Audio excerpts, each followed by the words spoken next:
রাস্তার পাশে যেভাবে গাড়িগুলো পড়ে আছে, গাড়িগুলো কঙ্কাল পড়ে আছে, মনে হলো যে একটা গাজা বা সিরিয়ার একটা দৃশ্য। যেভাবে ভবনগুলো পুড়িয়ে দেওয়া হলো, পরিকল্পিত হামলা। সাংবাদিকরা যখন যাচ্ছে তাদের ভিতরে গাড়ি আগুন লাগিয়ে যেতে তারা আগুনে পুড়ে যায়, এই জন্য ড্রাইভার এবং রিপোর্টার কেন বের হয়েছে এই জন্য তাদেরকে রাস্তায় ফেলে দেওয়ার পিটিয়েছে। গ্রামে গ্রামে পর্যন্ত আপনার হামলা হয়েছে, গ্রামে গ্রামে পর্যন্ত আওয়ামী লীগ নেতা কর্মীদের বাড়িঘর পুড়ায় দেওয়া হয়েছে।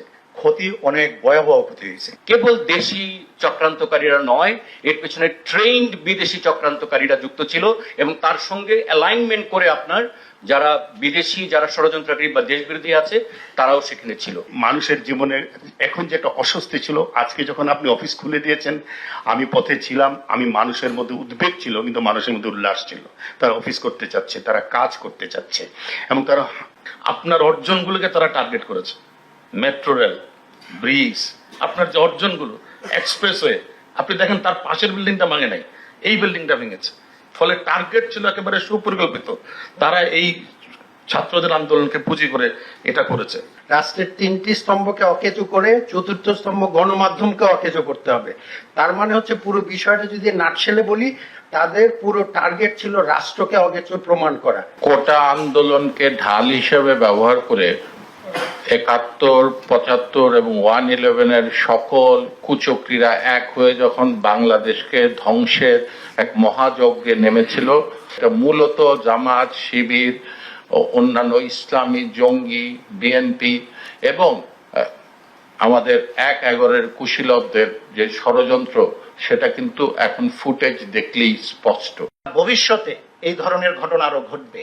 নেক্সট টাইম এই ধরনের ষড়যন্ত্র মোকাবেলা করার জন্য আমার মনে হয় আমাদের আত্মসমালোচনা এবং এগুলো একটু মূল্যায়ন করা দরকার। মানুষের বিশ্বাস এবং আস্থা আপনার প্রতি, যে কোনো সংকটে, যে কোনো সমস্যায় সবাই মনে করেন যে সংকট এবং সেই সমস্যা থেকে উত্তরণের জন্য আপনার কাছেই যেতে হবে এবং তার উপায় আপনি দেবেন। মাননীয় প্রধানমন্ত্রী, আপনি বঙ্গবন্ধু কন্যা, আপনার সাহস এবং আপনার আত্মবিশ্বাস বাঙালিকে নানান সংকট থেকে বারবার সংকটের উত্তরণে সহায়তা করেছে।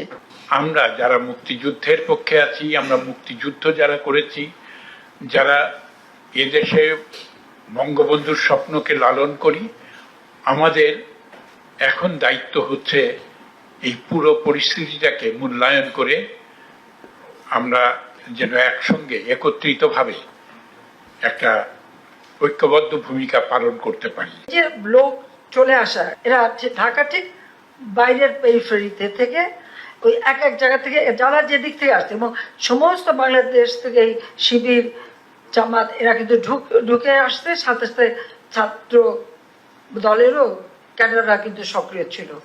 কারণ যতগুলি ঘটনা ঘটছে এরাও কিন্তু সম্পৃক্ত। বাবা মা ভাই বোন সবাইকে মারার পরেও আমি ফিরে এসেছি কেন?